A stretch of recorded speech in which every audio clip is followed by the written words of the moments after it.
Hello and welcome to Catholic Answers Live on this Tuesday. Usually Tuesday is 2 hours of open forum, and so we decided today we'll do 2 hours of open forum, just like we usually do. 888-318-7884, 888-318-7884. Second hour, Father Paul Jerome Keller will be our guest.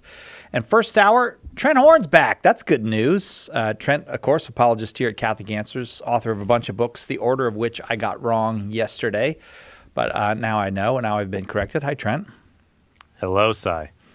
888-318-7884, the number. Trent loves apologetics questions. If you got an apologetics question, yesterday we did tips for defending the faith. Pretty much there was a whole bunch of calls that we weren't even able to get to. There's so many people who wanted to ask those questions. So if you got that kind of question, you're very welcome. 888-318-7884. But you don't have to be Catholic. You know, you could be just a Christian person or a person who believes in God and you'd like a defense of Jesus or a way to help other people come to a belief in God. 888-318-7884. How's the book coming, the new book, Trent? It's on its way, Cy. I have been working on a new book, on a dialogue with my inner skeptic. So I thought the next book was Things the Saints Never Did. I brought that up yesterday on the show, wondering, if people would want a book like that. And I would be interested to see if people would like a book that dealt with the stories of the saints, talking about each saint, like the stories we love that they probably didn't do, that are not that historically accurate. Yeah. And then the things they did do that we have decent historical accounts of. Right. But a lot of people did not like their bubbles burst when I told them that most of the things we love St. Francis for saying he never actually said. So then in the next book, when I'm right, when you love this account of what St. Francis did, like, that probably didn't happen, but this probably happened. You never know. Yeah. Like I know. I guess everyone knows now the famous St. Francis one that we've all said, but Francis didn't say it. But did he say, make me a channel of your peace? Oh, no, that is from a... That's from a song. The Saints. That's the St. Francis prayer, and that was immortalized more in a song in the 1960s. But no, St. Francis's prayers were typically focused on God. They're very Christocentric, not anthropocentric. Mm-hmm. So it's very rare in the prayers of St. Francis where you see him say, "Lord, help me do this, so I may do that." They're focused more on God and on Jesus than they are on ourselves. Another one down. Another one down. Trent Horn's our guest. 888-318-7884. If you got a question, your questions are welcome here. 888-318-7884. Open forum means open to anyone of any faith background. Trent started his career as a defender, defending life, as a pro-life defender. So maybe you've got a question about defending life in all of its stages. And now is a full-fledged defender of the faith, and that has many different levels. So again, even if you're not a Catholic or even a Christian, but you're a believer in God and you'd like help how to convince others to believe in God, you're welcome to call 888-318-7884. Maybe you need a defense of Jesus or of the historicity of the Gospels. That's a very fancy word, historicity. I always feel very professorial when I use it, and I also feel professorial when I use the word professorial. So Professorial. I'm having a good day. It's erudite, and it's another good word in that lineup would be edifying.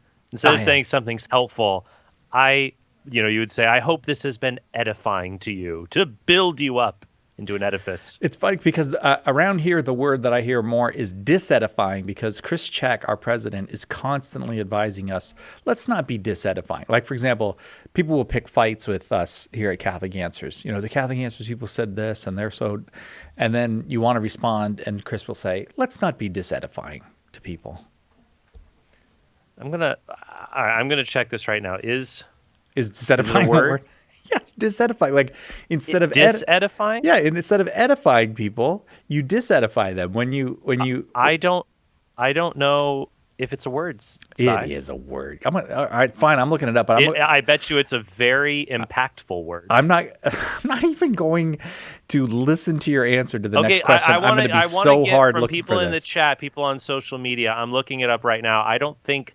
I have never heard of the word disedify, and it's not popping up immediately. I don't think it's a word. All right, it's a word. It's Could it be? Did he mean maybe it's unedify? No. Oh yeah, unedifying. Disedify is a word. It's in the Merriam. No, it says it's unedifying. It's because edifying disedify means verb. to fail to edify. Unedifying is something. It's a modifier of a noun. So it's an unedifying event to disedify is an action to make someone fail to be edified, to scandalize them, to injure them. I know this. I'm gonna look it up and I'm gonna get it for you. And I'm not even gonna listen to your first answer to a question. Okay, wait. I see it here. Well, I guess it's here in Merriam-Webster. I think you're right. Plus, Chris Check has read more books than almost anybody I know. Like, if you just say a book, he'll go, "Oh yeah," and then he'll tell you what he didn't like about it. What he did. He knows if disedify is not a word. You need to, propinquity is also a word. That's another. You know what, Cy? It is a word, and you know what you have done right now for me? You have edified me. I have edified you by putting disedify in your vocabulary. I'm going to Virginia now to talk to Joe. As much as I've enjoyed talking with you, I want you to talk with Joe now, and I'm going to go search around for every use of the word disedify on the internet. Joe, thank you. Go to it. Thank you for your call. I'm sure it will be very edifying. Go ahead with your question for Trent. Hey, Trent. Hey, thanks for taking my call. I'm a big fan of yours, Trent.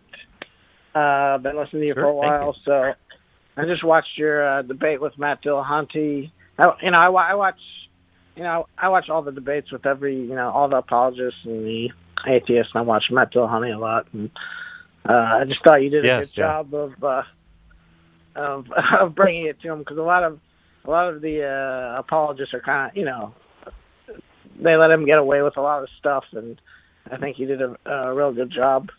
Well, Matt Dillahunty, if you saw the debate on last Thursday on Pints of the Aquinas, Matt has a reputation for, and he himself, I think, will admit, that he has a bit of an assertive and sometimes abrasive manner of confronting people he disagrees with.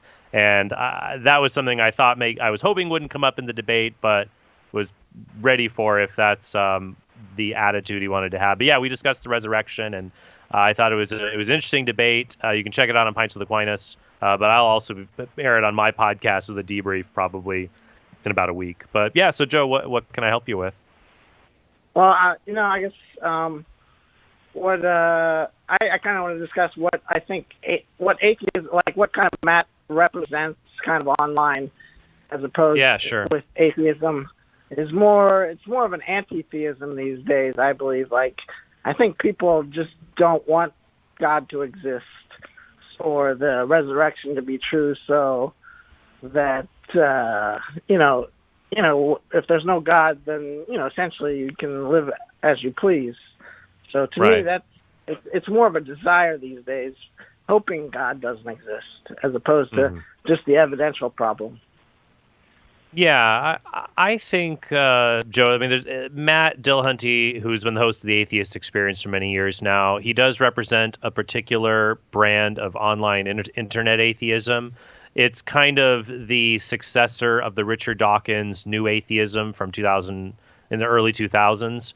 It carries a lot of those similarities in that it does not treat religion. It treats religion as primarily a negative thing to reject. It can it treats it as something to attack rather than dialogue with. And I think Matt would probably say, well, I have dialogues with theists all the time.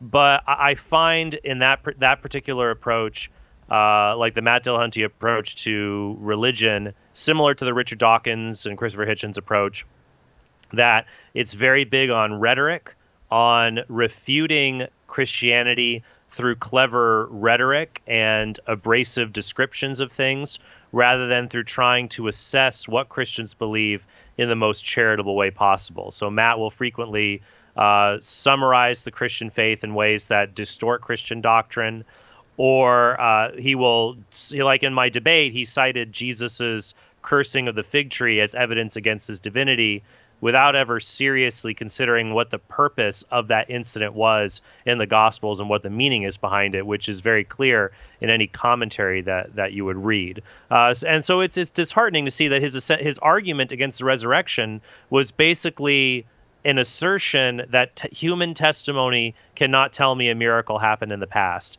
but without any kind of defense of that principle. It's just kind of a boldly made assertion instead of a carefully crafted argument, and one that leads to really a historical agnosticism, because as I showed in the debate, Matt Dillahunty he didn't even say, I asked him, is it reasonable to believe Jesus was crucified under Pontius Pilate? And he said he didn't know, or he said it's not reasonable, which is something all scholars at every major university in the world affirm. So it's unfortunate. It's kind of almost anti-intellectualism sometimes. But thank you, though, Joe, for calling in on that. And I'd recommend others, if you want to check out that debate, go to the Pints of Aquinas YouTube channel, and you can watch it for yourself there. Thanks. Our number 888-318-7884 if you've got a question for Trent Horn, about to go to a break. But I went over to Merriam-Webster dictionary, and I looked up. Really? I looked up disedify. And at the bottom, after they give you all the definitions, it says, what made you want to look up disedify? And then people put their comments of what made them look it up, and I wrote, Trent Horn said it's not a word. So now that's on the Merriam-Webster dictionary webpage. Trent Horn said it's not a word.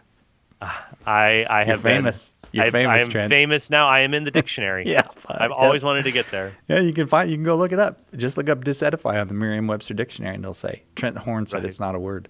20 Answers Summer Reading Challenge. Everyone knows how I feel about calling it the Summer Reading Challenge, so I'm not going to go into my feelings about this again. But we are offering 70% off when you buy the full 44 books in the Catholic Answers 20 Answers series. 70% off. That's pretty good. You get all 44 books, and then you can read them through the summer. It's like a summer reading challenge. We're starting early. Give you a head start. Just go to shop.catholic.com and get your 70% off all 44 books in the 20 Answers series. Catholic Answers Live. Do you love praying for people? Have you ever wanted to use your gift of prayer to share Jesus with others and build up the body of Christ? Start a public prayer station with St. Paul Street Evangelization. Listen to people's needs, pray with them, or invite them to meet you at church. St. Paul Street Evangelization can help you get started. Find out how at streetevangelization.com. That's streetevangelization.com. The World Over with Raymond Arroyo. Coverage as seen through a Catholic lens. All people of faith and sincerity need to awaken to this and protect this fundamental right of religious liberty. Expert analysis. Does Revelation judge history, or does history judge Revelation? Stories vital to people of faith. It's part of our faith that comedy and tragedy naturally go hand in hand. Delivered to your inbox every week. Sign up today. Go to EWTN.com/worldover.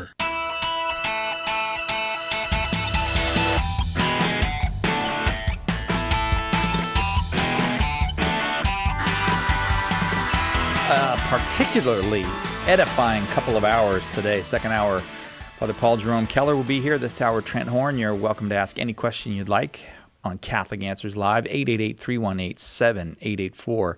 Up next, we go to Rhode Island, listening on the new and improved Catholic Answers Live app is Giovanni in Rhode Island. Giovanni, thank you very much for your call. Go ahead with your question for Trent. Can you hear me? We can, yeah. Yeah, I read your book, How to Be Catholic. It was a good book. However, it didn't cover, divine simplicity. So you have two small questions on that.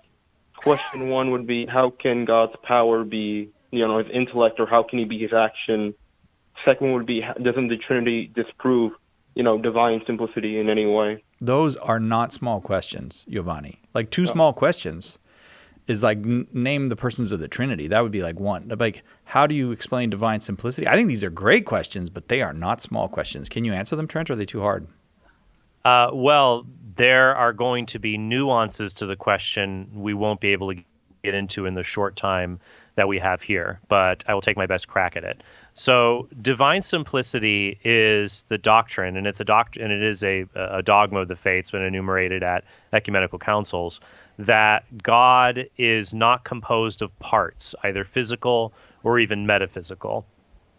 The idea that what God just is the infinite act of being itself. God just is. God's essence, what he is, just is existence, that he is. That's what he says to Moses in Exodus 3:14. He tells Moses, I am that I am.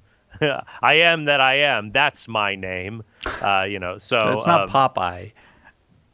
Actually, I was that.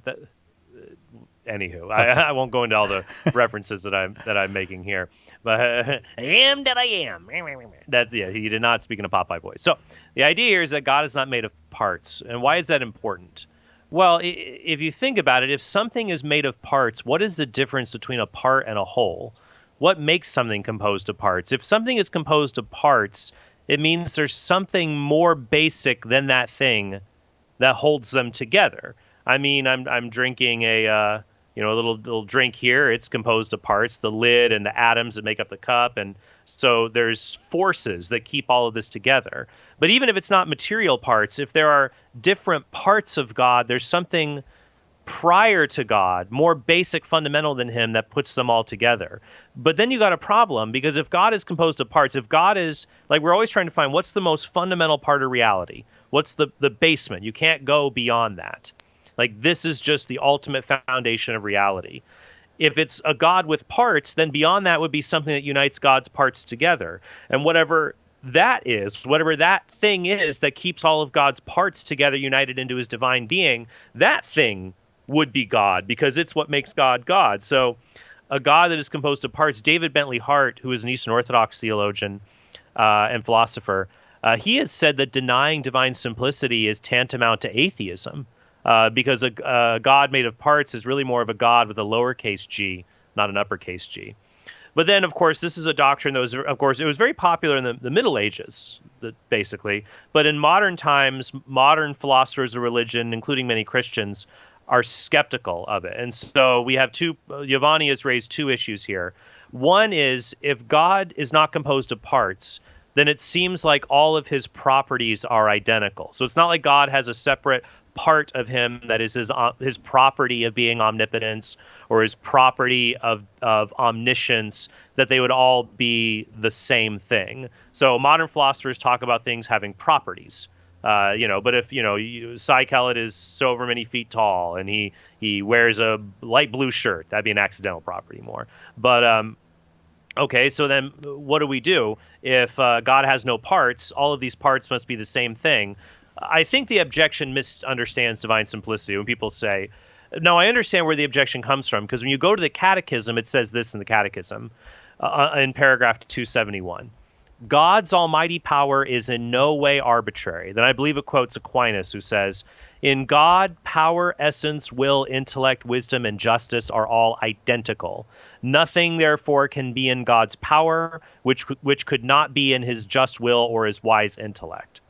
So while some people think this is a liability, like, oh, that's confusing. Power isn't intellect. They're totally different. How can God's power just be his intellect?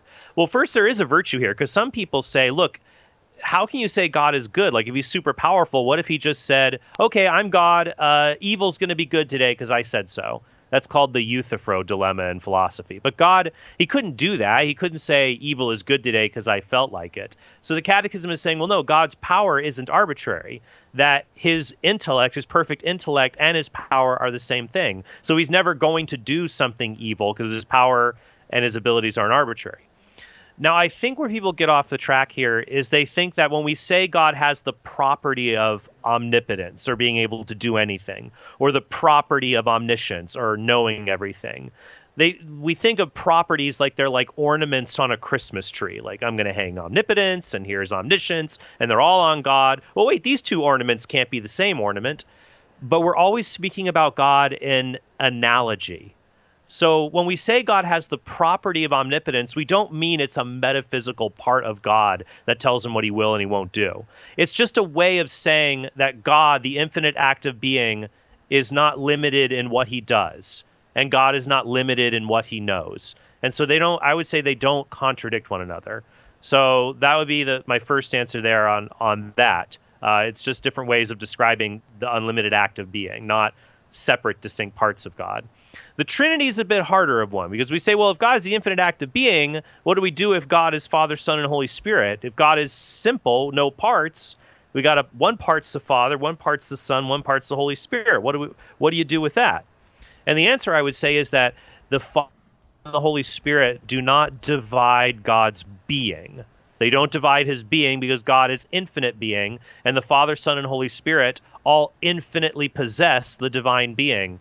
Rather, these are distinctions that exist in a relational way in God. So the Father, Son, and Holy Spirit only differ from one another in the divine essence in their relationships to each other, but they all fully express the one undivided divine being.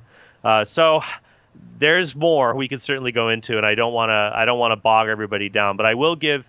There are some resources I would recommend for people. One would be the Classical Theism podcast. My friend John DeRosa does a wonderful podcast, the Classical Theism podcast. He has episodes on divine simplicity there. There's also a book on the subject.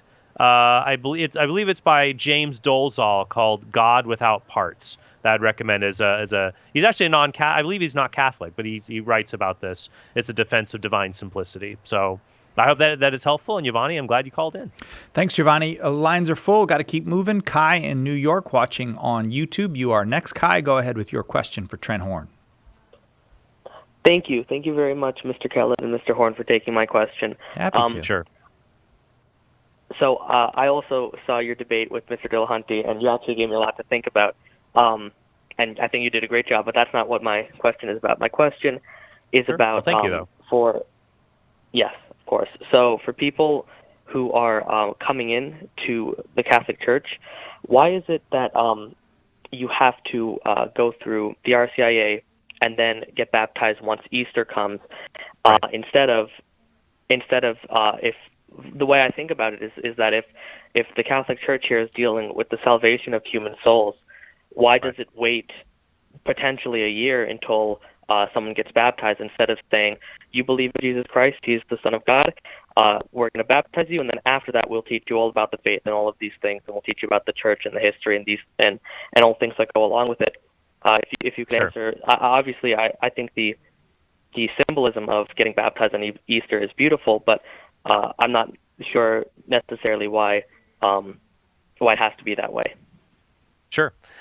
So it's interesting if you think that question to yourself, like when a baby is baptized, we baptize them as soon as possible. There was even a controversy in the early church around Tertullian's time in the 3rd century when people thought that it was the most appropriate to baptize a baby on the 8th day after they were born, because that's when they were circumcised in the Old Covenant. And as Colossians chapter 2 says, that baptism replaces circumcision in the Old Covenant. That is the new sign of the New Covenant, so it replaces it. So they thought, we'll wait 8 days like we did in the Old.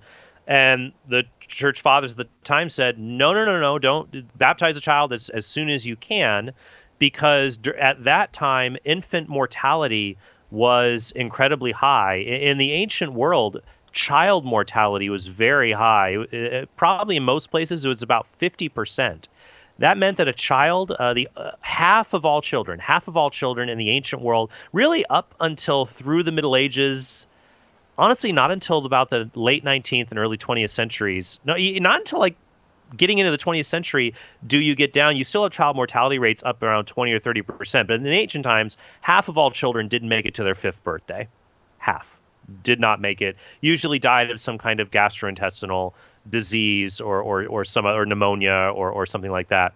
And so newborn babies are very, very frail in an ancient world without medicine and good nutrients and things like that. They were just baptized as soon as they could after birth. And also because the baptism of a baby, the reception of baptism is predicated upon the faith of the parents. As long as the parents show faith and a desire to raise the child needs nothing. But adults are different in 2 respects there. Number one, even at that time in the ancient world, if you made it past the age of 5, adults could actually live a fairly long time. Even in ancient Rome, some people have this mistake. They think, in the ancient world, if you were 40, you were like an old man. That's actually not true. Because the life expectancy, people thought like, it's only at 40. But that's because the high child mortality throws it off. In ancient Rome, there were rules. You could retire from the Senate or jury duty when you turn 65, for example. So there's time. And the same is true today, that most adults in the modern world today, they're not at risk of dying just unexpectedly, all things being equal. And then number two, the difference here is that when a baby's baptized, it's predicated on the faith of the parents. When an adult is baptized, it is upon their own faith, and the Catholic faith is just something that cannot be summarized in a simple sentence. It's not like getting saved. You believe in Jesus, you're saved. No, we're affirming a lot more about the Church of Christ that we are now going to be baptized into. Baptism is not just about getting saved. It's about being in full communion with Christ's church. And to do that, we have to understand what the church teaches, which is why we have preparation period for adults. But I'd love to put a bow on the question when we come back from the break. Hang on, Kai. We'll do that. Trent Horn is our guest. It's open forum. 888-318-7884 is our number. Call us now with your question on Catholic Answers Live. Here's a question. Is it really possible to be friends with someone who died 2,000 years ago? Maybe the problem is that we've grown way too comfortable with the story of Jesus. Nice man, right? Taught us to love one another, said not to judge people. We celebrate his birthday every year. It's time to put away this small, safe version of Jesus, says Cy Kellett. Nobody that bland could have transformed the world. In A Teacher of Strange Things, Cy presents Jesus Christ undiluted by sentiment, with all his radical words and deeds uncensored. Do you know someone, your son or daughter perhaps, or maybe your mom or dad, who needs the friendship of Jesus Christ? Do you? Order your copy of A Teacher of Strange Things by visiting shop.catholic.com today or asking for it at a good Catholic bookstore near you.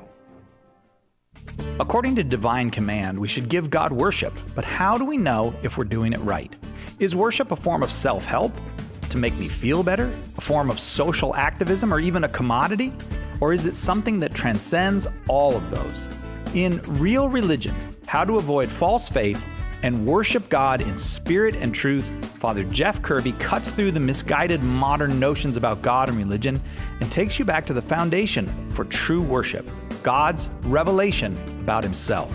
From his first contact with his chosen people to the culmination of his revelation in Jesus Christ, God shows us what religion is supposed to be like and how to make the practice of it a lifelong virtue in our lives.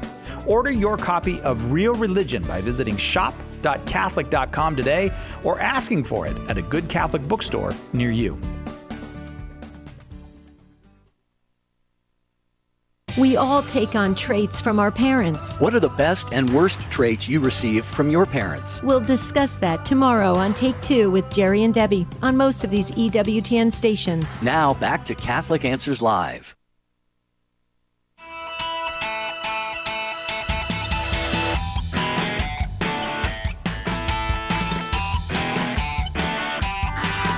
Welcome back to Catholic Answers Live, open forum.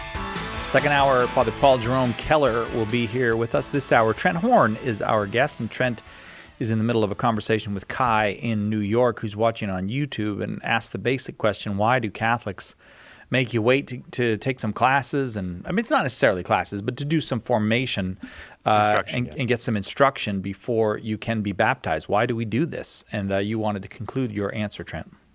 Yeah, so basically, just to quickly re-summarize, babies throughout church history, because they're at risk of high mortality and because they do not need instruction, were baptized as soon as possible after birth. Adults, however, they have to make an assent of faith, so they have to assent to the faith and its major teachings. And so in choosing to become Catholic, we are being incorporated. We are saying yes, not just to Christ, but to the church he established and the things that it desires for us to profess and to hold. And so that requires instruction that takes place over a certain amount of time. Now, Kai said, yeah, but if why can't, you could say, why can't it just be a month? Does it have to, what if, it's symbolic to come in on Easter, obviously. It's a traditional date to baptize people. But what if somebody dies and we're risking their salvation for a symbolic goal? And what I would say is that the church has recognized long throughout its history that salvation is, as Catechism says in paragraph 1257, God has bound salvation to the sacrament of baptism, but he is not bound by the sacraments. He can save people any way he wants. And throughout church history, there have been two long recognized exceptions to salvation by water baptism. One would be baptism by blood. If you die, even if you're not baptized, if you confessed the faith as a martyr for the faith, you were considered to be saved. And then baptism of desire, that someone who explicitly desires baptism and is the process of being formed for it, they die before that because they explicitly desire the grace of baptism. It's been traditionally taught that God would apply those graces to the person who is deprived of baptism through no fault of their own. In fact, throughout church history, catechumens, those who have formally entered the process of being received into the church, if they died prior to baptism, were still buried in holy ground because there was such confidence for their salvation. So now, however, there could be unusual circumstances where someone is gravely ill or has some other unusual circumstance that they would want to be baptized at a different time. That's something they can sort out with their pastor or with the bishop. But as a general rule, it is not a hindrance to anyone's salvation, certainly. Kai, thanks. I hope that was a helpful answer to your question. We're going to go to Utah now. Bryce in Utah, watching on Facebook Live. You are next, Bryce. Go ahead with your question. Hey, thanks for taking my question. And Cy, thanks a lot to you, because I was baptized this Easter Sunday, and what played a large role in that was listening to Catholic Answers Focus, the episodes with you and Father Hugh Barber. They were fantastic. You should do more episodes with him. He's great. Yes, I agree. Thank you so much for all you guys do. Thank you, Bryce. And thank you for sharing that. It's very, very moving. And thank you very much for sharing that. Yeah. And so, Trent, my question for you today is on accidental versus essential properties. So do human beings have unique individual essential properties, or do we just have human essential properties? And what makes us unique is accidental properties. And then if we do have unique essential properties, could those be the basis for free will to reconcile it with divine knowledge? It's kind of a baby question, but I'm willing to... yeah, it's kind of a beginner entry level there, Bryce, but okay. Yeah. I might need to ask some clarifying questions to break down what you mean by that.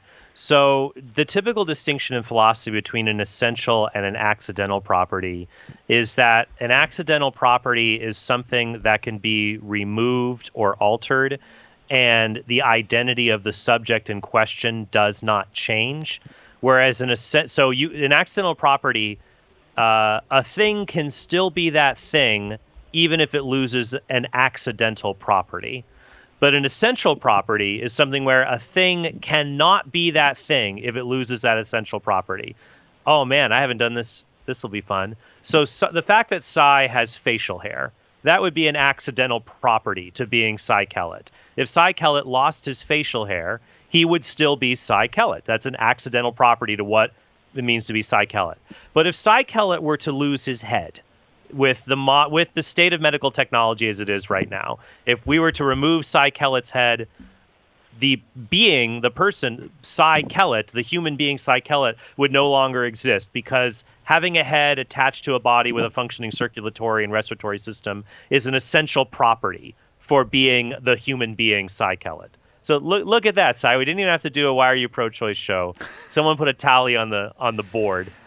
Yeah, a tally on the board. You managed to kill me on an open forum. Congratulations.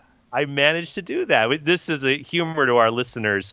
Whenever I do thought experiments, sometimes Cy meets a grisly end, and I haven't done that in a while, so now we can do that. So, Bryce, your question is, are there certain essential and accidental properties when it comes to human beings that might be a basis of our free will? Well, what I'd say for human beings, that one of the essential properties of being a human being is to have a rational nature. So you can't be a human being if you do not have a nature that is ordered towards making rational, free decisions. You don't have to have the current ability to do that. That can be impeded by lack of development or injury or disability, but you have to be naturally ordered towards that end. I think that's essential to being a human being. But the certain free decisions you make or don't make, those I would call them accidental properties. But yeah, I don't know if I might need more from you to make sure I'm breaking it down right. Help me out here, I guess. Or am I taking off the plane okay? So I guess what I would wonder is that are me and Cy Kellett essentially different? Like I'm a creature with an essentially different will and he is? Or is all the differences between me and Cy just accidental? Oh, yeah. Well, I would say that it would be impossible for you to be Cy Kellett or vice versa. I mean, there are accidental changes where there are roles that can be assumed by more than one person.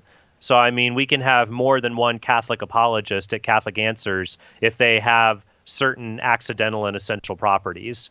But one other essential property of being Cy Kellett is having the soul that God created for the body of Cy Kellett. We are a composite of body and soul. So one of the essential properties, like if you're Cy Kellett, then some essential properties would be you have to be a human organism. If you're not a human organism, you are not Cy Kellett. You could be a fancy robot. You could be like Vision from the MCU. Maybe we'll get one of those in Catholic Answers one of these days. But you would not be Cy Kellett if you're not a human organism. I don't care who or what you are. You also have to have Cy Kellett's soul. If you don't have his soul, that's an essential property for being Cy, to have that unique, irreplaceable soul. That is essential. You could develop hosting abilities on par with or possibly surpassing Cy. That would be an accidental property. But it wouldn't make you Cy Kellett if you were the host of Catholic Answers Live. That's something that can change. So I would say your soul, the deep element of who you are as a person, that is an essential property you share alone that cannot be communicated to other people. And I think that would have a lot of consequences for human identity and possibly for our own freedom, our will, and our ability to act in a unique and distinctly human way. So I hope that's helpful, and I'm very glad you called in. Thank you. Thanks, Bryce. I guess we got to go to a quick break. It's been a long time, Trent. It's been a long time. I've survived many shows with you and didn't make it out of this one alive. This sounds like we're in some kind of like a Western or something, and I just brought out the hypothetical where you die, and you just look at me and say, "It's been a long time." It has to be it's got to be gritty in that way. It has to be really gritty. A long time. A little more Clint Eastwood. I needed a little more Clint Eastwood in my voice. Interesting that you said someday maybe we'll get an apologist like Vision. Have you not met Jimmy Akin? Have you never met Jimmy Akin? I think it's possible that he is an advanced computer of some sort. Some kind of in the MCU, I think they call them like sapioids. They don't call them humanoids or androids. They call them something else, but you never know. You'll have to ask Jimmy next time he's on. Thanks again for the question. We got to take a quick break. Here with us is the Director of Development here at Catholic Answers, Dave Matheson. Hi, Dave. How are you? I'm good, Cy. How are you? I am very, very well. And you started on 315, on March 15th, you started this new society called Society 315. We did. Kind of a way for people who are really interested in apologetics to get all kinds of benefits from being part of this group. You're almost a month in. How's it going? It's going great, and I appreciate you having me on today. It's indeed, Cy, this is a group that is designed for monthly, online givers to Catholic Answers. You can be a member for as little as $10 a month. If you break that down, that's about 33 cents a day, right? So it's accessible to any donor, anybody that wants to be a part of what we do and partner with us in our apologetics and evangelization efforts. And in return for that membership, you get some great stuff. You get a T-shirt, you get a magnet, you get a great welcome box, and you get a discount for any Catholic Answers product on our shop. But even more than that, you become a part of a community. Become a part of a community of folks that are particularly interested in apologetics, evangelization, and what we will deliver to you is exclusive talks, exclusive ebooks, podcasts, webinars, all sorts of things like that. In fact, if you join today, you will be able to get video of our staff retreat, which is happening tomorrow. All day tomorrow, we're going to be at our staff retreat. With Father Dave McConey, one of the great retreat Father leaders. Dave McConey of St. Louis University. We're really excited to have him. But if and only if you are a member of Society 315, you can go on retreat with us, and we will be sending you video of Father McConey's talks from the Catholic Answer staff retreat taking place tomorrow. If I ask Great questions, stuff. can I be on the video if I ask questions? Well, you Come might on, I hear wanna you in be the on- background. It's going to be, Father McConey's be front and center, so we really want you to feel like you are indeed on retreat with us when you get those videos. But it's, again, this is member-exclusive stuff. You're only going to get it if you're a member of Society 315. CASociety315.com is where you go to sign up. CASociety315.com. David says 33 cents a day. I say 2 sandwiches a month. That's my way of thinking about it. Hey, and you can join for more than that, certainly. Costs you 2 sandwiches a month. Yeah, let me add two real quick things, Si. One, if you are already a monthly donor to Catholic Answers, giving $10 or more per month, you too can add club benefits to your existing donation. All you have to do is email Society315, Society315 at Catholic.com. Society315 at Catholic.com. Say, hey, I'm an existing donor. I want to be a member of the club. And if you have already joined Society 315, those welcome kits, which you guys have been waiting for now, some of you for, almost 6 weeks now, they are going out in the mail this week. Join. 2 sandwiches a month. CA Society 315. And tomorrow I am going to run behind Father McConey and wave at some point. I'm doing it. I've decided. There's only one Catholic Answers Live. Underwriting for Catholic Answers Live is provided by Real Estate for Life. Real Estate for Life connects home buyers and sellers to real estate agents while supporting pro-life organizations. On the web at realestateforlife.org. He was a mystic and reformer who died at the age of 33. Matthew Bunson and the Doctors of the Church. St. Catherine of Siena accomplished something no one thought possible. She convinced Pope Gregory XI to return to Rome after the popes had lived in France for almost the whole of the 14th century. They've been there ever since. For more about the Doctors of the Church, visit doctorsofthechurch.com.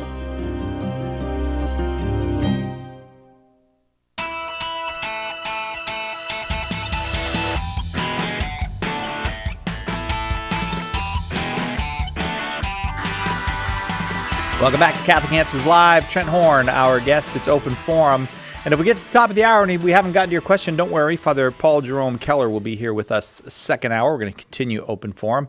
888-318-7884 is the number. 888-318-7884. Trent is proprietor of the Council of Trent. This is a very popular podcast. This has become I don't know why I have surprise in my voice, but I'm just going to say it with that. This is a very popular podcast, Trent Horn's podcast. You can get it at TrentHornPodcast.com. I know. I don't know why. I hate when I do that. Like, I am shocked at your success, Trent Horn. Totally surprised. What's on this week? Well, this week, today, I just aired an interview with Jimmy Akin called "What's Wrong with Apologetics." Ah. And so nothing. It was Did my name come up? Because I hope not. No, it's actually a lengthier episode, but Jimmy and I had a great talk about where apologetics, really where it loses its way when it's applied improperly. Oh, okay. So, and then we talk about how to fix that, how to make it better, and very wonderful show. Always great to have Jimmy on.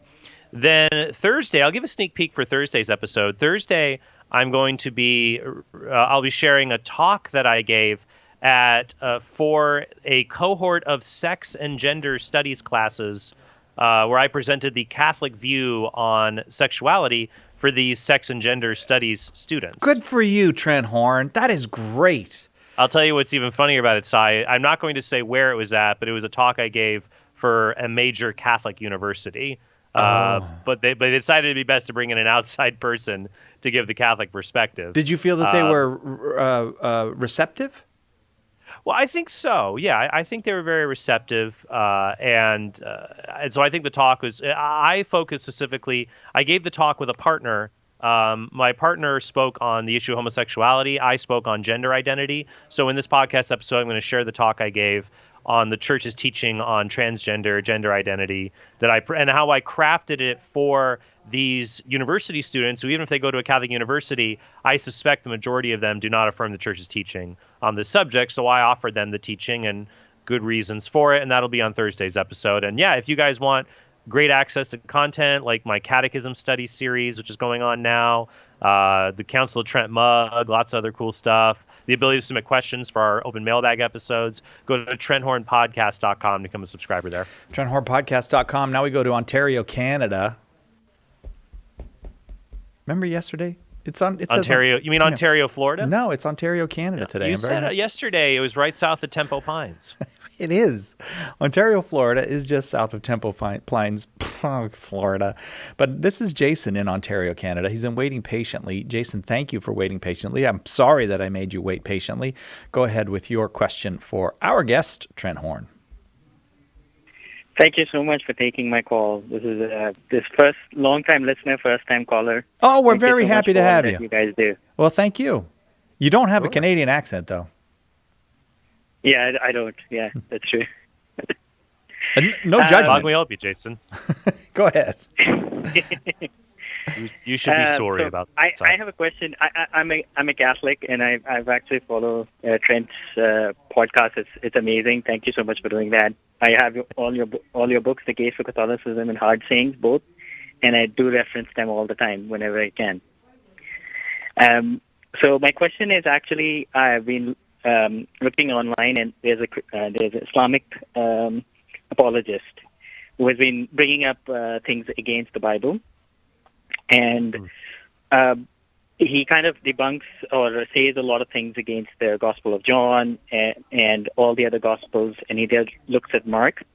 And then he brings up, according to him, one of the most embarrassing verses in the Bible, according to him, and that is Mark chapter 13, verse 30. And it says, "Amen, I say to you, this generation will not pass away until all these things have taken place." And according to him, because Christ was talking about the end times and this generation will not pass away, he kind of attacks Jesus' divinity there. So I wanted to get Trent's take on this and how to reply to that. Yeah, and I think what's important to keep in mind here, so in Mark 13:30, some might say, well, Jesus, and this is similar to Matthew 24, people will bring this up, when it says, truly all these things, this generation will not pass away before all these things take place. What are the things that are taking place that he is referring to this generation? So I guess you can ask, what is this generation and what are all these things? Some people may argue that this generation is a generation of believers in general. That could extend until the end of time, though that's, I think, a far weaker interpretation, but one that's out there. The other one, though, I think would be to focus on all these things and what Jesus is specifically referring to. If he's saying that those who are the generation at that time when he's preaching around the year 30, 31, what is he talking about? Because he's talking about destruction that's going to take place. Go back to the beginning of Mark chapter 13. It's very clear that while Jesus is alluding to cosmic destruction and the end of the world, he's also talking about the end of a world, or the end of Judaism as it had been known up until that time, which would involve the destruction of the temple in Jerusalem. We know that because go to the beginning of the chapter at Mark 13. It sets the tone for it. As he came out of the temple, and I love it, as he came out of the temple, one of his disciples said to him, "Look, teacher, what wonderful stones and what wonderful buildings." And to understand, these are a bunch of fishermen from Galilee. So it'd be like taking your rural cousins to New York City for the first time. It's like, gee whiz, look at these tall buildings here. But that's like, they even would have had a kind of a country bumpkin accent when they said it. Because remember, Peter was identified as a Galilean by his accent. So I just imagine, this Mark 13, what wonderful, gee whiz, Jesus, look at these tall buildings here. You got nothing like this back home. And so then Jesus saying, do you see what's going to happen? Wait, my rural cousins are not Gomer Pyle, all right? I have perfectly intelligent rural cousins. I'm throwing that out there. I'm trying to... I never dissuaded their intelligence. A person can say, gee whiz, Yeah, look I at these guess so. big buildings here. I go, golly. Then he continues to say, there'll be one stone left upon another that won't be thrown down. Now you might say, okay, he's talking about the destruction of the temple, but then you go further in like verse 24, he talks about the stars falling from heaven, the powers of heaven being shaken. How could he's talking about the universe now, not about the temple. Well, no, because for Jews, Second Temple Jews, the temple in Jerusalem, it was not just another building. It was the dwelling place of God. It was a microcosm, or like a little mini universe in and of itself. Like the temple was God's dwelling place on earth. It was almost like a shrunken universe there for people to go and worship God in. The Jewish historian Josephus tells us that they're embroidered on the temple curtains were stars and the planets and other celestial bodies were put on the walls of the temple. And so when the temple was destroyed and these walls collapse after the Roman invasion and destruction of the temple in July, August of the year 70, literally the stars would have been falling if the temple was set on fire and then collapsed and was destroyed. And so I think that's the best way to read this in Mark 13:30 and also Matthew 24, when Jesus is talking about the destruction and how people in this time will wait to they will within this generation. It did happen within that generation. It happened 40 years later with the destruction of the temple. And I think that emphasizes and really shows clearly what Jesus is talking about for his immediate audience, while still having elements of for a future cataclysm that would encompass the whole world with his second coming. The idea that he kind of comes in a second coming, if you will, in the visitation upon Jerusalem, like in the Old Testament, God was said to visit to kingdoms that were destroyed. Jesus visits the city, in a sense, through the Roman armies that destroy it, as he prophesied. But then there's the ultimate cataclysm and tribulation at the second coming. But I talk about all of this in my book, Counterfeit Christ. So, Jason, I think what we can do is we'll get your email address and we will avoid Canadian shipping charges. I'd like to email you my book, Counterfeit Christ. It has a whole chapter on whether Jesus was a failed prophet or not, and other stuff in there for your Muslim friends. There's a whole chapter on the Muslim view of Jesus, because if that is their complaint about the Bible, what do you do about something like in the Quran in Surah 4:157, which contradicts one of the most established facts in the ancient world, that Jesus was crucified, which the Quran says didn't happen? So we'll send you Counterfeit Christ, and I hope that is helpful in your discussion with your Muslim friends. Thanks, Jason. Thanks very much. I think we have time for another quick question. Let's go to Ian, also in Canada, watching on YouTube. Ian, you got to be fast. Can you ask your question quickly? Yes, I can. Thank you for taking my call today. So my question is, I've heard that in about thousands of years ago in hunter-gatherer societies, the concept of marriage did not exist, and that marriage only came to be when the agricultural revolution started, and that it was a way to guard wealth and pass it down generations. So my question is marriage? When did marriage become a moral issue rather than a societal agreement? Sure. Well, let me jump in on that. So I would say that view of marriage is false. That marriage is something that is not created by the state. Marriage is something that God created and wrote into human nature. That even in hunter-gatherer societies, you still had marriage, maybe also polygamy, but you still had monogamous marriage, because marriage existed there not so much to pass on property, but to say, all right, this is the person who can have sexual relations with this woman, and if this woman bears any children, this is the person that provides for this woman and those children. And so there were very few men in a hunter-gatherer society that could amass enough resources to have multiple wives.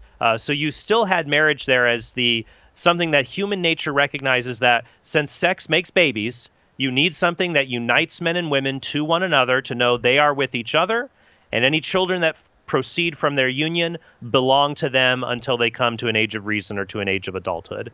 So marriage is something written on human nature, and that's something recognized in virtually all cultures. A good book on this is The Future of Marriage by David Blankenhorn. That covers a lot of the sociology and prehistory. And we also have other resources on marriage on our website at Catholic.com. And that'll do it for Trent Horn. Thanks, Trent. Hey, if you're on the line, stay on the line. Father Paul Jerome Keller will be here in just a moment to take your calls. Trent Horn has been our guest, apologist here at Catholic Answers, author of many books, and you can find that podcast, Council of Trent, over at Trent hornpodcast.com. Thanks, Trent. Thank you for having me. That's 3 fun hours I've had with you already this week. Thank you for helping me through I know. my first Can't part wait of my to be week. back on again. Absolutely. All right. More Open Forum with Father Paul Jerome Keller on Catholic Answers Live right after this.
Welcome back to Catholic Answers Live. I'm Cy Kellett, your host. Thanks so much for being with us.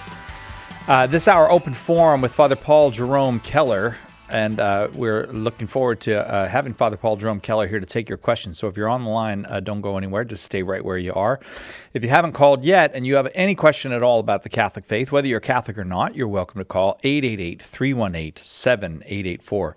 888-318-7884. If you are Catholic who would like to know something about the faith you grew up in, or if you are a non-Catholic and never even thought about being a Catholic and you've got a question about the Catholic faith or anywhere in between, you're welcome to call 888-318-7884. And any question is welcome, whether it's about the papacy or the sacraments, the Bible, or any other aspect of our faith. 888-318-7884. I believe that we have Father's a little bit delayed, so we'll start. But you know what I'm going to do, Darren? I'm going to see if there's anybody that I can talk to. That's all right, right? Like I can talk to callers if I want to. Oh, finally, years of waiting. I've listened to these answers so many times. And I'm gonna see. But by the way, if you're a caller and Father's not here yet, and I take your call and you're like, nah, I'd really like to talk to Father about this. I don't need Mr. Amateur talking to me. That's fine. You can just let me know that, and I'll hang up on you, and you can call another. I'll put you on hold, and we'll wait till Father comes back. So we'll go to Kentucky. Listening on the Catholic Answers Live app is Waylon in Kentucky. You're the first caller today, Waylon, so you are stuck with me. Go ahead. Is that all right with you, Waylon, or would you rather wait for Father? Wait, I missed what you said. Oh, yeah, I couldn't hear you. Go ahead, Waylon. Oh, I was just going to ask, I come into the church last Easter Vigil, and I'm from a very predominantly Protestant community. I have a lot of Protestant family members, a lot of Protestant friends, acquaintances.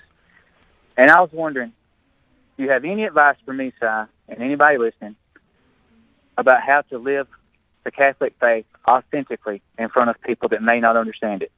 Oh, what a beautiful question. And when you say you came into the church last Easter Vigil, you mean just this year or last year in 2020? Just this year, and Catholic Answers was very instrumental in it. Oh, well, God bless you. That's just beautiful. So you must have a Catholic church in your area. So it's because you did the instruction there. Mm-hmm. So how did you, if I may, Waylon, and I will do my very best to give you whatever help I can, but how did you come to the Catholic Church? You're in Kentucky. You're in an area where there are not a lot of Catholics. As a matter of fact, I think most of the state of Kentucky is mission territory. So how do you come to the Catholic faith? Well, I started out as an evangelical Pentecostal, actually, because the two churches that were closest to me were walking distance, and that's how I got involved in groups like that. But I started feeling this longing for something that they didn't have. So it started me off praying, what church am I meant to be in? And I considered everything but Catholic, of course. And what happened after that is I discovered Catholic Answers. I discovered other resources, and the things that I believed about the Catholic Church, I was like, these aren't true. What they're saying actually makes sense. And so it took me about 3 or 4 years of study and prayer, but I eventually came into the church, and I couldn't be happier.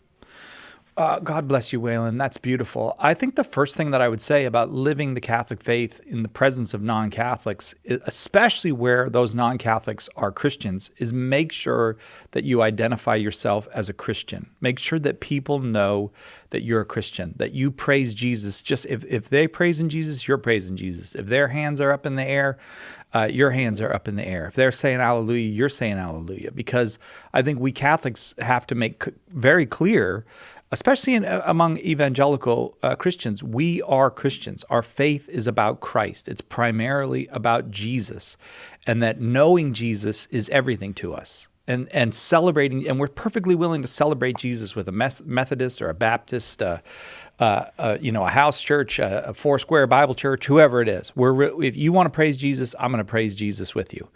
Does that make sense to start, Waylon? I think that was a really good answer, Si. Okay, because I got more, but I'm going to stop at really good answer if you're really happy with that. But I actually got that idea from a priest that I knew as a young person when I was at Boston College. We actually did mission work among Catholics in eastern Kentucky. And he told me that he thought as a Catholic priest, when he wore that collar, the most important thing was that his fellow Christians knew Christ was everything to him. So I'm going to credit that priest, whose name I don't actually even remember. But I feel so excited. I feel like we should send you some books or things. And what have you got from us, and what would you like from our catalog? I don't even know where to start, to be honest with you. I've not looked through it. All right, I'll tell you what. I'm going to send you Jimmy Akin's book, The Bible is a Catholic Book, because you just leave that around. And you just leave that on the coffee table, and that's going to start a conversation with your evangelical friends. And it's a great book. And then how about Trent Horn's Why We're Catholic? We'll send you those, okay, Waylon? That sounds great. Thank you so much. Oh, I'm so glad that I got to talk with you. It's very, very encouraging, and I think you've encouraged many other people all around the country about you coming into the Catholic faith. I'm welcome home. I'm so happy we're in the church together. Me too, brother. Me too. God bless you, brother. God bless you too. Bye-bye. 888-318-7884 is our number. I'm not getting choked up. I'm fine. Everything's fine, Darren. We're waiting for Father Paul Jerome Keller, our guest this hour. So I'm giving second-rate answers. Anybody who wants a second-rate answer can call and talk with me. I'm gonna go with Andrew right here in California, because he's in California. So I'm going to go with Andrew here in California, watching on YouTube. Andrew, I've set the ground rules already. You're perfectly welcome to say, I don't want to talk to you. I want to talk to Father. And then I'll just put you on hold, or you and I can have a conversation. Andrew, welcome to Catholic Answers Live. What's your question? Hey there. Yeah, I'm so thankful for you guys accepting my call. God be with you. And you. I'm sorry, forgive me. No, you said God be with me, and I said, and with you. Thank you very much. Thank you for that. Yeah, no, thank you guys so much for the work you guys do for the church. And it's really helped me grasp what the church teaches. And it's led me to Thomism, and funny enough to get engaged with my now fiance. So, wow. Yeah. Oh, that's a lot of goods. Yeah, I would say so. I was really hoping I could have asked this to Trent, but I'm fine nonetheless, just kind of having like a conversation or whatever. Okay. But yeah, I've been really looking into political social philosophy lately. Just autodidact and stuff. But so liberalism, really influential in America and influential in our churches. So I don't mean like wokeism, leftism, progressivism, like Democrats or anything like that. I mean, classical liberalism. Like philosophy. Yeah. Yeah, exactly. So European Enlightenment, Robert Nozick, John Rawls.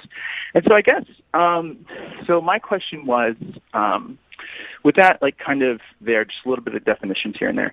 So my question is whether, I guess, whether you would consider yourself a liberal, whether you think liberalism is reconcilable with Catholic social teaching. All right, I'm going to tell you, you have hit on what is probably the most alive question in American Catholicism right now. All the big hitters are actually publishing books on this, and you'll think about a person on one side, a great author like George Weigel, on a different, coming at it from a very different angle, someone like Scott Hahn. And to help me out with the Notre Dame professor, I'm forgetting his name right now. Patrick Deneen. Patrick Deneen. Yeah, thank you. Why liberalism failed, right? Well, you're very well versed already. If you already know Patrick Deneen, I am going to tell you right now. I personally feel quite conflicted about this. I feel like I owe a great debt to George Weigel. I think he's a great man and a great thinker.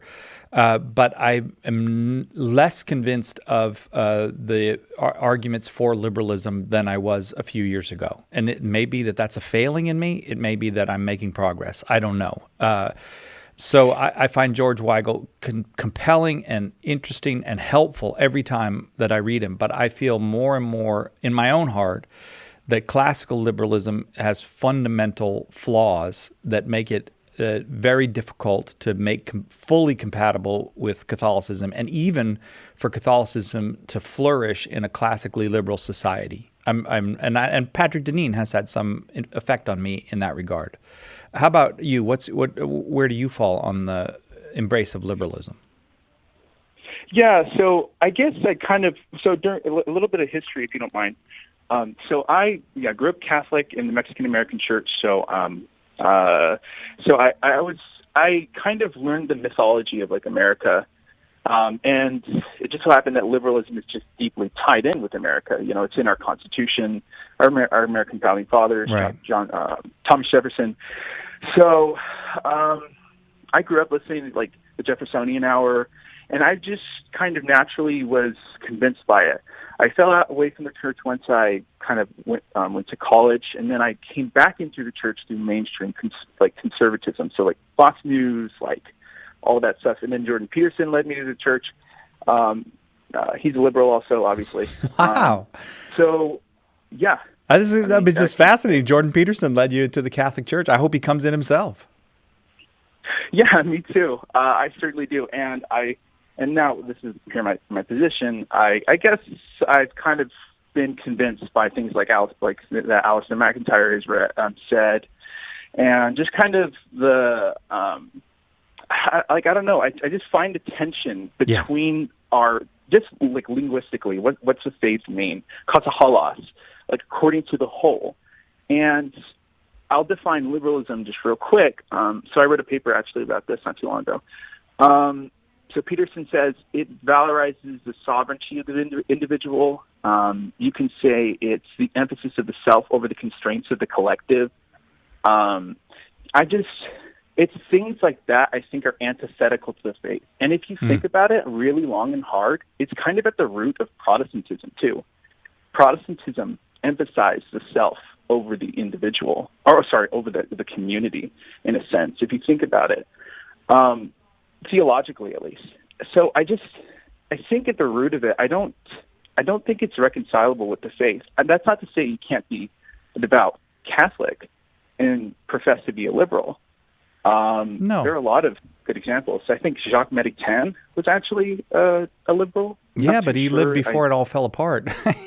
So it's easier to be a liberal if you die in the 1960s. Although Maritain lived longer than that, but it makes it certainly much easier. I mean, we see the consequences of a certain kind of liberal rationale now. And again, as you said, we're talking about classical liberalism. We're not talking about liberalism as say the Democratic Party today or anything like that. As a matter of fact, both Republican and Democratic parties would be classically liberal parties. I'm very sympathetic to your thoughts. I think that tension that you detect is real. The only caution that I have about abandoning liberalism because of that tension is that the truth is the Catholic faith will always be in tension with the world. It will always. There is not going to come a political system that is perfectly accommodated to Catholic faith. So there is also the argument, how much do you really want to ask of civil society? You want civil society to be accepting and welcoming of Christianity and not denying or fighting against Christianity.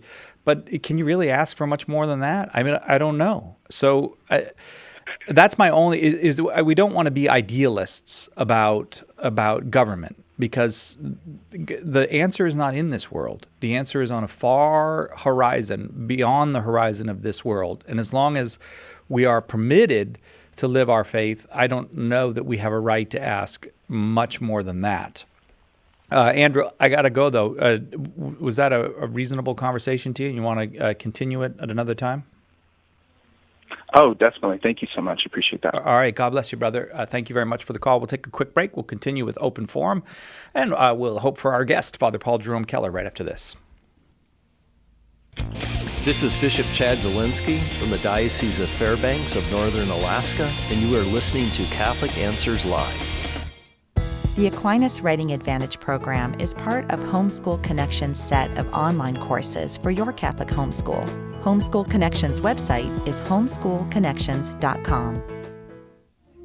Underwriting for Catholic Answers Live is provided by Real Estate for Life. Real Estate for Life connects homebuyers and sellers to real estate agents while supporting pro-life organizations. On the web at realestateforlife.org. The best way to pray is simply to open our minds and our hearts to God, to allow His presence to begin to fill us, to restore us, to refresh us, to make us new.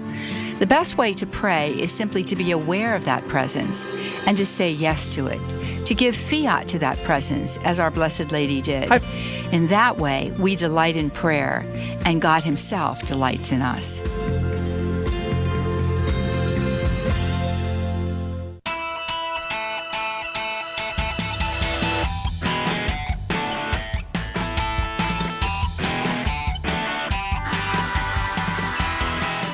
Welcome back. Catholic Answers Live. Our guest is Father Paul Jerome Keller, a sacramental theologian and Dominican, and we're delighted to have you, Father. Thanks for being with us.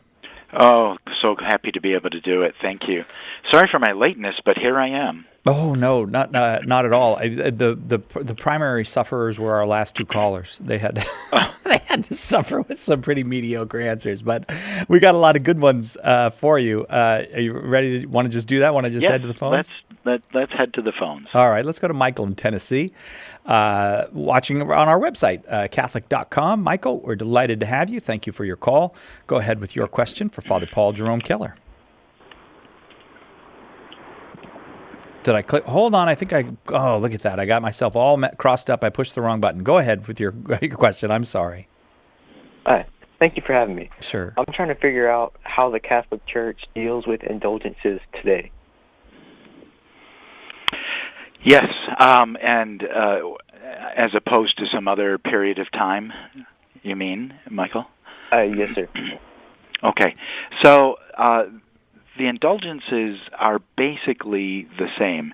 The one thing that has changed is that what was abolished or changed was the quantification of the indulgences in terms of being expressed in terms of days or years.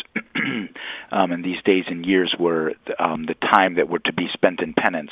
So if I could back up just a little into the history of the Church, in the earliest centuries when you would do a penance or when you would go to confession, the penance that was given was often very big, something like, for instance, making a pilgrimage from, say, Paris, if you lived in Paris, to Rome, or something of the sort. So that meant you took time off your job, you went away from your family, you were living as a pilgrim, you were not very protected, and this would take a long time. It would take months. It could take, in some cases, the penances could take years. So when indulgences were granted, an indulgence was simply a way of saying you are free from, this is the Church's grant of the time that would have to be spent doing penance, whether on earth or in purgatory, and typically it was associated with the time of a penance that would have what would this kind of thing have been worth, say, in the early centuries. So there were days and years and sometimes months also associated with each of these indulgences. Today, since the Second Vatican Council, we've taken off all of the timing of indulgences. For instance, if you say the Rosary in a particular place, you might have had in the past, 5 years indulgence or something like that. And what we have today is simply a classification of partial indulgence or a plenary indulgence. A plenary means full, that all the guilt, all of the pain of the punishment due to sins committed is taken away with a plenary or a full indulgence. And so that's really the change. There are some other changes include that there are new things that are available to be for which an indulgence is granted, and some of the things in the past that were on the list of indulgences have been modified or simplified. So that's how indulgences have changed. Oh, may I ask one more thing? Yeah, go right ahead. All right, so are they still purchased using money today? Are the churches still using what? No. Are indulgences still purchased using money? Oh no, that was actually a very bad thing in the first place, and that's what got us into a lot of trouble with the with Martin Luther. So no, it's never been a good thing to trade money for holy things ever in the history of the church. It's sinful, and the fact that happened. That some people were buying indulgences is a very sad moment in the history of the church. It was not a universal thing, but it did happen. And we're not happy about it. The church is composed of sinners, and that does not give us an excuse for doing bad things, but it does explain why some bad things may happen with seemingly very good people.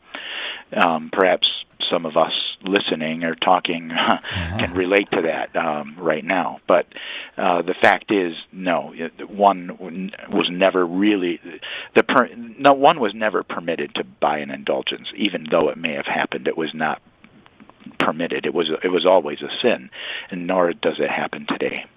Thanks, Michael. Our guest, Father Paul Jerome Keller, up next in Florida. Brian on YouTube. Brian, go ahead with your question for Father Keller.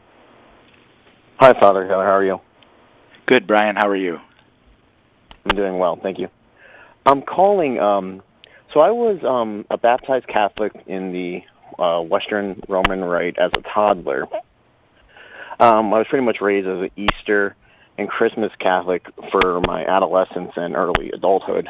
Then I went through, the cringy atheist phase. And now I found myself, in part due to Catholic Answers, coming back to the faith now as a 30-year-old. And I was just confirmed in the church this past Easter, a week ago, or 2 weeks ago now, in the Maronite Rite. My question is, I had a question about the validity and whether the confirmation was also licit. Because I saw things, I also heard a priest say that you need permission from both your local Western bishop and the Eastern bishop to, do one of the sacraments, to do the confirmation in the Eastern Rite, since I was canonically a Western Catholic. All right, Brian, right. Thank you.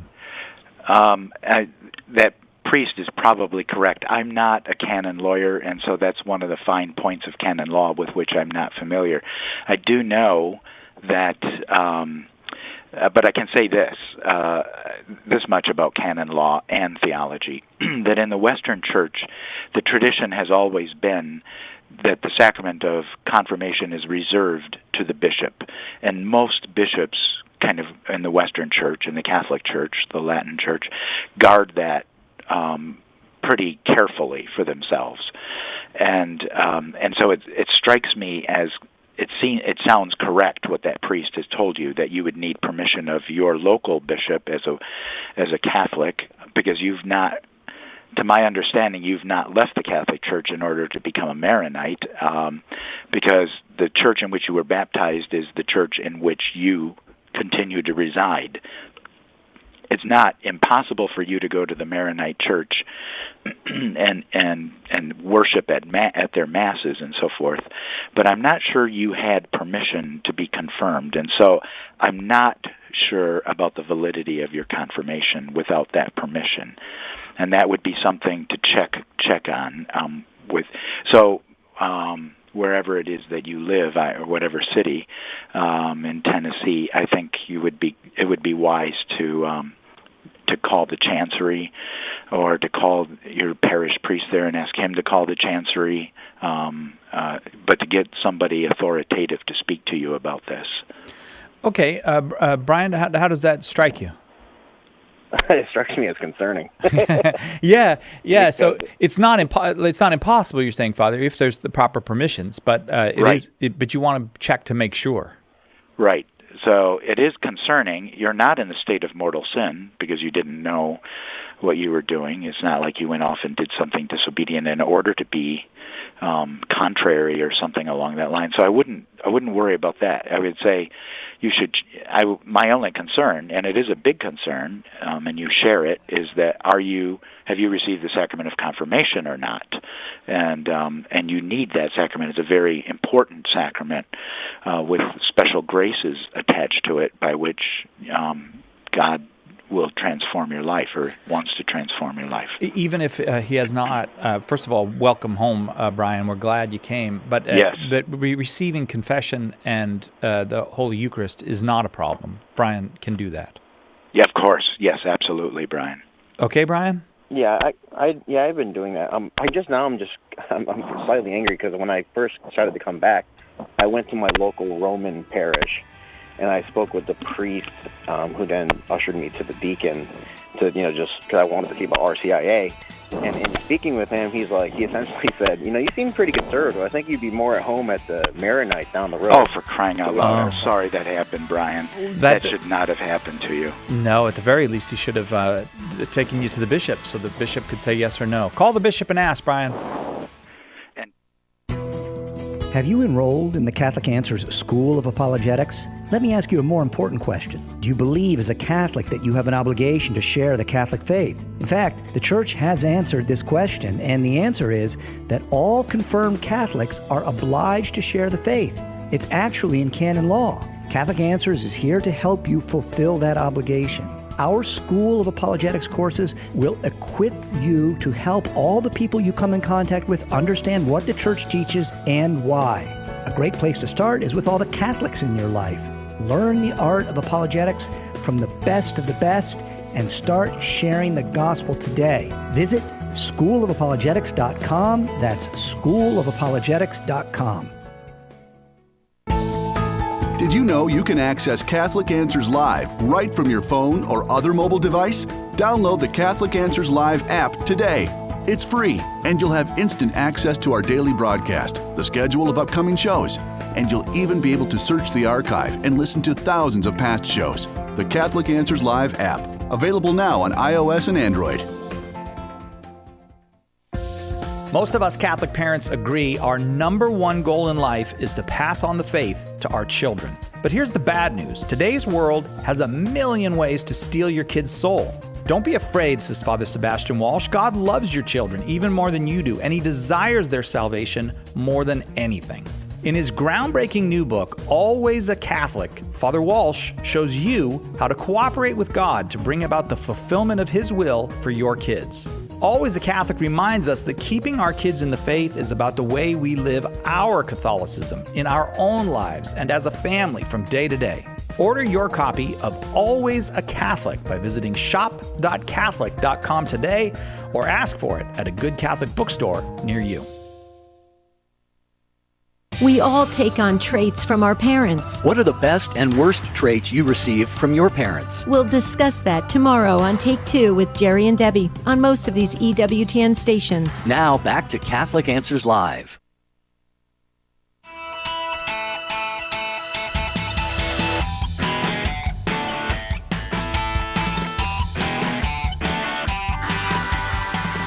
Welcome back to Catholic Answers Live on this Tuesday. Open Forum Day.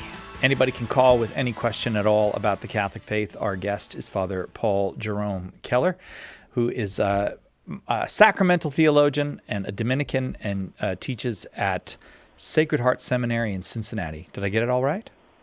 You did. Thank you very much. That was all from memory. That was pretty good. I'm super proud of myself. I'm having a big day today. Very good. Yeah, I talked to callers earlier. I'm a big deal now.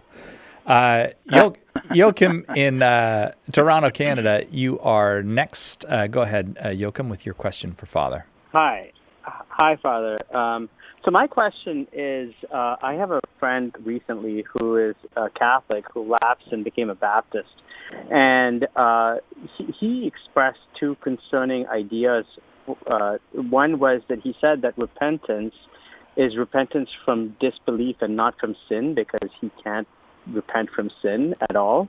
I said it's both. And then he said another thing, which is that baptism is, an outward expression of his faith and is not effectual in any way. And I'm not Catholic myself, But I mean, so I'm Orthodox, but so I have similar beliefs about chrismation that you might have. I was wondering what Catholic resources can I point him to? I mean, I think Orthodoxy might be a bit far, but what can I point him to in terms of Catholicism to sort of, or that I can refer to bring? Well, it's kind of hard to tell someone that baptism is essential if they don't even believe, if they don't believe in it. I guess we have to get back to what you said a couple of minutes ago, which is that he thinks that baptism is simply an external manifestation of what has already taken place in him, and that it has no particular effect. The first thing that I would say to him, if is he willing to read the Bible with you about this? Oh yeah, I mean, we've been reading the Bible. Well, then take him to John, the Gospel of John, chapter 3, and the conversation that Jesus has with Nicodemus, and then take him. Because there it's very clear. It cannot be more clear that one has to be baptized in order to have has to be reborn through baptism. So I would take him through the 3rd chapter of St. John's Gospel, first of all.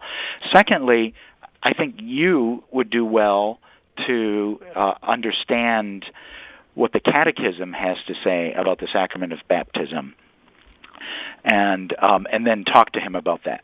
Now, there's a third thing, and I'm really glad that you're asking this question, by the way, Yoim, because what I'm going to tell you is something that I hope everyone who's listening will benefit from, because it's something that we do not talk about in the Catholic Church with any clarity and is very confusing for people, and it is this. The sacraments were instituted by Christ to give us grace, that is, divine life, and you can say that to your friend. But one of the things that the sacraments give us, in addition to grace, is sacramental character. Sacramental character is an imprint, if you will, on the soul of an individual, a kind of branding of the soul, if you will. It's not that, because the soul is spiritual, but this mark on the soul that is indelible. It stays there forever. Now, the thing that's not explained to people is what's the purpose of this mark on the soul, this character. And let me tell you what it is very simply. It is a deputization to act. It is an empowerment to do something. And what one is empowered to do through baptism is to worship God. Now, your friend will say to you, "Oh, I can worship God without baptism," and you can say to him, "Actually, no, you can't. You can worship God. A lot of people worship God, but in a deficient way. You cannot worship God perfectly without the sacrament of baptism or by some very special grace, some very special hidden grace that would come from God. The sacrament of baptism gives us the power to worship God properly. Why? Because we're united with Jesus Christ, who is the Son of God, who teaches us and gives us the power to worship the Father perfectly by entering into his own sacrifice, Christ's sacrifice. The graces of the sacrament are the things that help us to do what we're empowered to do through the character. So the grace and the character work together. Now, I know this may sound a little complicated, but it's really important for Catholics to know how the sacrament is really good at all. So I wanted to explain that to you. Maybe you can think about it and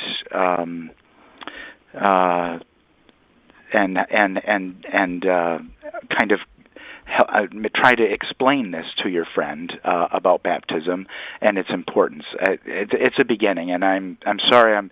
I tried to be as not as technical as possible, but there are two effects: character and grace. And as a result, both of those things work together.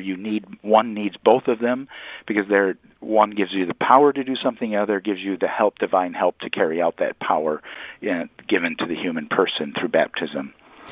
Joachim, I'm really glad that you called. It was a wonderful primer on the two effects of the sacraments, which I have to say, sometimes, Father, you forget the basics of the faith. Like that's really good to be reminded of that, because I don't know, you can get caught up in all the other questions and forget, look, this is what the sacraments do.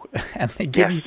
So I appreciate that. I appreciate Joachim. Thank you very much for the call. And Father, thank you very much for that reminder and primer. Sure. I'm going to go to Virginia next, listening on the Catholic Answers Live app. I think I'm legally required to say the new and improved Catholic Answers Live app. Andy in Virginia, you are very welcome here. Go ahead with your question for Father Paul Jerome Keller. Oh, great. Hey, can you guys hear me? Yes, we can. Oh, right. Awesome. Hey, my name's Andy. So calling here, obviously, from Virginia, and I was eating lunch there earlier and obviously giving thanks to the Lord. But I had a little question in my mind. If I had lived in the pre-fall era during Adam and Eve, they obviously had food from the garden to eat, but they were also immortal. There was no disease. There was no suffering. So my question is, what would be the purpose of eating the pre-fall? Why were they eating at all? Okay, because they're immortal. So why are they eating at all? Andy, thank you very much. Immortality does not mean you don't need to eat in the pre-fall existence of Adam and Eve, Andy. That's a very good question, but don't confuse immortality. They were not in heaven. They were not experiencing the beatific vision. They were not. They did not have glorified bodies. They had human bodies, and they were able to live without the result of death that results from sin.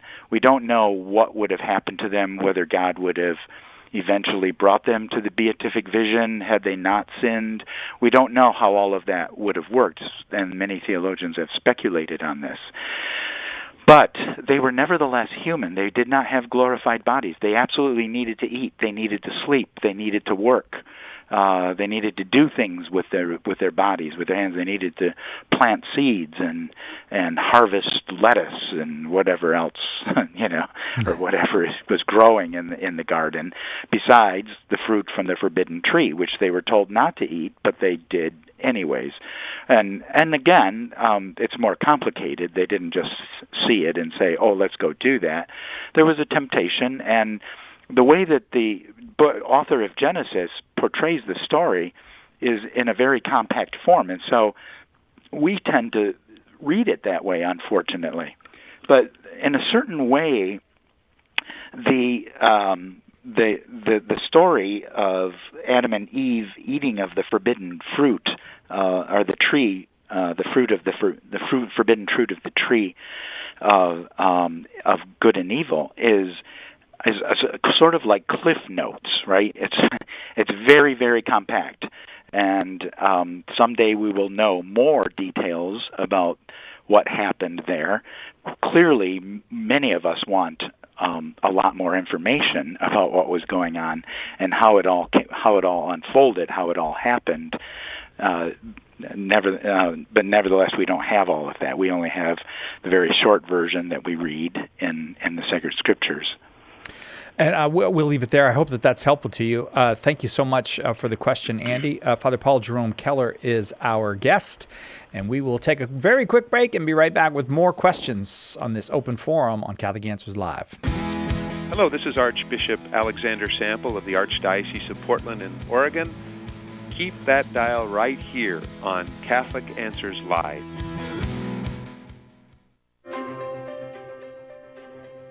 St. John Paul II stated that, for the disciple of Christ, evangelization is a duty, an obligation of love. And the Catechism of the Catholic Church states that evangelization is necessary for salvation. So we know we're called, but how do we do it? St. Paul Street Evangelization can help. To learn more, contact us at streetevangelization.com.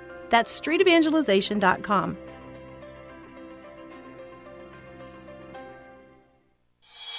The wisdom of Mother Angelica. The prayers of the elderly are powerful. Why? Because you learn in old age to depend upon God. There's no one else. Because you are still made to the image and likeness of God, no matter how old you are. You're valuable to God. Don't let anybody tell you you're not. For more information on Mother Angelica, visit Religious Catalog at EWTNRC.com.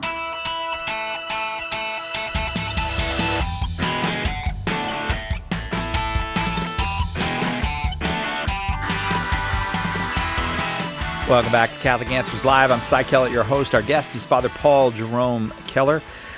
Before we go back to the calls, I want to give you a couple reasons to visit shop.catholic.com. One, we've got the free ebook, a walk through the Bible. You go to shop.catholic.com. You just click on the little banner at the top that says free ebook, and you get a walk through the Bible, perfect for your Easter reading at shop.catholic.com. But also, while you're there, it's the spring sale time, and everything there is 10 to 25% off. In some cases, more than 25% off. Come out and check the huge selection, great prices.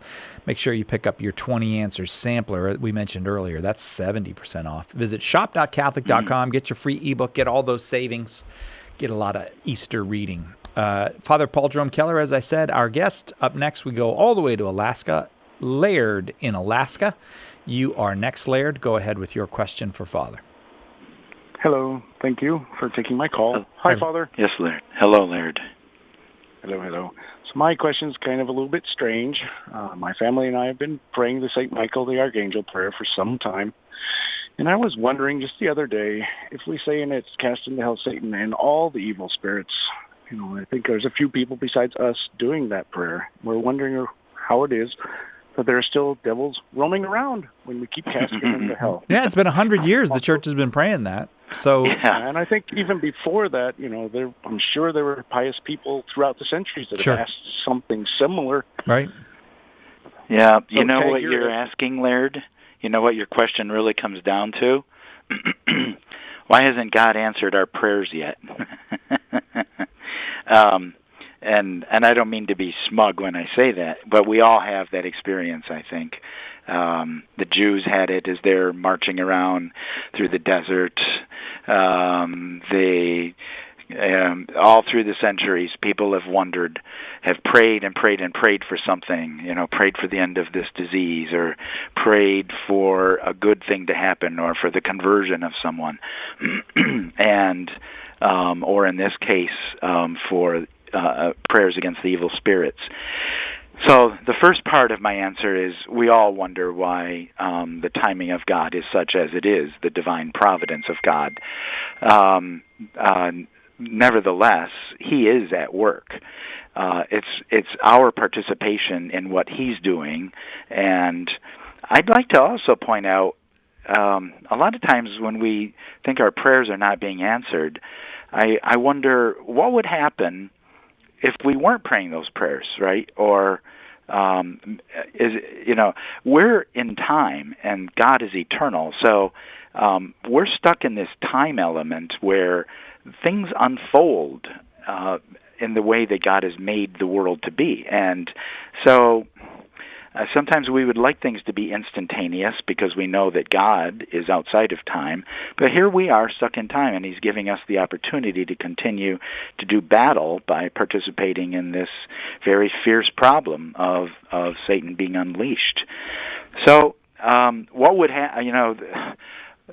if people stopped praying for things, I think things would be a lot worse. And it's not because people are praying that they're changing God. It's rather that they're participating in the act of doing something with God for the good of others. Laird, is that satisfying for you? That'll work. All right, that'll work. All right, very good. We got to keep Alaska satisfied. Thanks very much, Laird. Now to the second biggest state. We'll go to Texas. Judy in Texas. You are next. Go ahead, Judy, with your question for Father. Hello, Father. Thanks for taking my question. I am asking about the Shroud of Turin. Obviously, there was a lot on EWTN about that. It's very compelling. But my question is, why is there no mention of the cloth, the head covering that was set aside in the Bible? Is that just lost, or? I mean, they clearly talk about the face when they're talking about the Shroud of Turin. Right.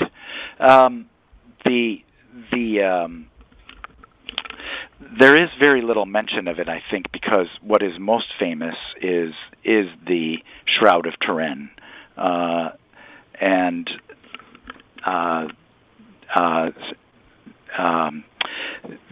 so I think that's what actually happens, is that the shroud itself, because it covered the body of Jesus and has so many markings on it. What we do know from the scriptures is there was that separate cloth that you're mentioning, the head covering, which is referred to as a sudarium, a kind of a, for lack of a better word, sudaria is the word for sweat. So it's a cloth that absorbs sweat, and that was a very long cloth that was wrapped around the head of Jesus, and it was found rolled up, as we read in the gospel, in a place all by itself, separate from the shroud. That sudarium, or that head covering, is still available. It's actually kept. It has a long history, actually, and I don't have time to go into all the details of it right now, but the sudarium is in southern Spain, in the church and the diocese of Oviedo, not Orvieto in Italy, but Oviedo, and it's in the cathedral in Oviedo in Spain. So it is there. It's available for to be seen and to be venerated as a relic of our Lord. So, Judy, if you just look up Sudarium of Oviedo, you will find information on it, okay? Okay. All right. Thank you. It actually has a longer history as far as a chain of possession that goes very, very far back. Exactly. At least into the 500s, I know. Yeah. Thanks, Judy. Appreciate that call. Let's go to Pennsylvania. Jonathan in Pennsylvania, go ahead with your question for Father.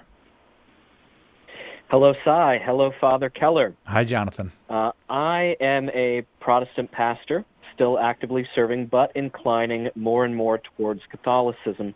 So I've been thinking recently about the early historical development of the Sacrament of Reconciliation. And I guess my question relates to two scenarios. First, suppose a baptized person in the 2nd century committed, say, the grave sin of detraction. Were all the sins that are classified today as grave or mortal understood as grave or mortal from the beginning? And in what form would such a person guilty of detraction have had access to the Sacrament of Reconciliation in the 2nd century? And then second, suppose a baptized person in the 3rd century lapsed into idolatry during one wave of persecution, underwent an extended period of once-in-a-lifetime public penance, and then lapsed again during a successive wave of persecution. Was there, in fact, a sacramental remedy for the second act of idolatry, or were they sort of out of luck? Got it. I assume, Jonathan, you're asking about detraction because that's not something that could be easily confessed publicly. Is that why you went with detraction? Also because it's not listed in the in Catechism paragraph 1447 Gotcha. Among the big three, idolatry, murder, and adultery. Okay, thanks, Jonathan. Right. Father? Well, detraction is also very difficult to judge, isn't it? Because there's how much of it is calumny. Is it is it simply telling the truth about someone else? To what extent? Is it small detraction, big detraction, so forth and so on? So there is that to be taken into account. I'm not denying that there may have been the possibility of someone confessing detraction, but there are the big ones, right? And look, what people were struggling with as early Christians was probably not something like detraction. I mean, if you became a Christian, your life was on the line. And so you probably lived a rather strict life. If you did fall, you're probably going to fall really, really badly, and that would be through adultery, through denying Christ, and so forth and so on, the big three, murder and so forth. So if you're going to fall, you're going to fall big. That's what I'm assuming is going on in a situation where we don't have where we don't have freedom of the church, right? Freedom of religion, and to put your life on the line to become a Christian is something pretty big in that 2nd century, and 1st century, and 3rd century too. So there's that. To answer your second question, actually there was no possibility. If you fell a second time after having been reconciled with God and the church through the sacrament of penance, there was no other plank of salvation. It was, you were in dire straits, which is why some people would actually put baptism off until their deathbeds. Because they knew that if they were going to fall, they'd only have one chance at the sacrament of penance. And perhaps not trusting themselves, people began to think, well, maybe it's safer to put baptism off till later in life, so that I don't have a major problem with having to go to confession a second time, which is impossible, and therefore risk my soul. The danger with putting baptism off is you don't know when you're going to die. All of a sudden, the Big Mac carriage with 100 horses drives by and crushes you, and now you didn't get a chance to be baptized. So you do have that issue. It was very dangerous that people were putting baptism off, and penance really kind of evolves in terms of its use as the centuries go on, because of the difficulty and the weakness of human beings, and especially as more and more people are entering the church, becoming Catholic, becoming Christian, as a result of the legality of it. And so the faith, I don't know, it's hard to put it this way, but it can get watered down, right? Because we're not taking it as seriously as we ought to.